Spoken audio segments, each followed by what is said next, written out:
সত্ৰপীঠ মাজুলীৰ সত্ৰ আৰু নামঘৰসমূহৰ সমান্তৰালকৈ আঞ্চলিক ধৰ্মালোচনী সভাসমূহৰ ঐতিহ্যত বৰ্ণাঢ্য কাৰ্যসূচীৰে অনুষ্ঠিত হৈছে জগতগুৰু শ্ৰীমন্ত শংকৰদেৱৰ জন্মোৎসৱ।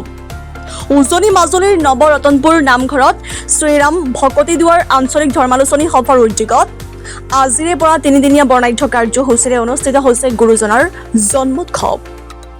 প্ৰথম দিনা পুৱা পৰিৱেশ নিকাকৰণ, গছপুলি ৰোপণ, নাম প্ৰসংগ, ধৰ্মধ্বজা উত্তোলন, প্ৰাণৰ শিল্পী জুবিন গাৰ্গলৈ শ্ৰদ্ধাঞ্জলি, ভাগৱত শোভাযাত্ৰা, ভাগৱত প্ৰতিষ্ঠাৰে ভাগৱত পাঠৰ শুভাৰম্ভ।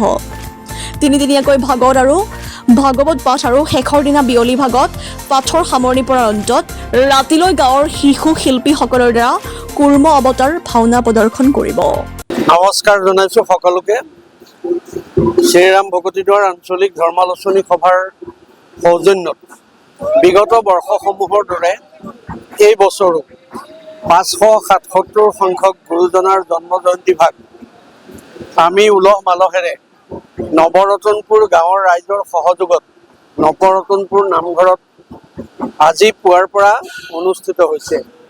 পুৱা গাঁৱৰ ৰাইজে পৰিৱেশ নিকাকৰণৰ পাছতেই আমাৰ ভাগৱতৰ বেদী আৰু সৰোবৰত জলাৰোহণ পৰ্ব আয়তীসকলে সম্পন্ন কৰিছে আৰু ঠিক তাৰ পাছেই এলেঙি শ্ৰী শ্ৰী নৰসিংহ সত্ৰৰ সত্ৰাধিকাৰ প্ৰভুৰ দ্বাৰা বন্তি প্ৰজ্বলন কাৰ্যসূচী আৰম্ভ কৰা হৈছে আৰু তাৰ পাছতেই পতাকা উত্তোলন আৰু ক্ৰমান্বয়ে বৃক্ষৰোপণ কাৰ্যসূচী সম্পন্ন কৰা হৈছে।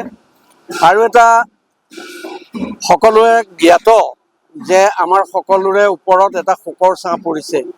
অসমৰ সংগীত জগতৰ ভোটাতৰা স্বৰূপ জুবিন গাৰ্গৰ মৃত্যুত আমাৰ সকলো অনুষ্ঠান প্ৰতিষ্ঠানতে এটা প্ৰভাৱ পৰিছে। তথাপিও শ্ৰদ্ধাৰ চিন স্বৰূপে প্ৰত্যেক ঠাইতেই ৰাইজে যি অনুষ্ঠানেই কৰিছে প্ৰত্যেক অনুষ্ঠানত তেখেতৰ এটা শ্ৰদ্ধাঞ্জলি অনুষ্ঠান ৰাখিছে আৰু আমিও ঠিক তেনেকৈ এই গুৰুজনাৰ জন্ম জয়ন্তীৰ আজি পবিত্ৰ মুহূৰ্তটো জুবিন গাৰ্গৰ স্মৃতিত এভাগী শ্ৰদ্ধাঞ্জলি অনুষ্ঠান সম্পন্ন কৰা হৈছে।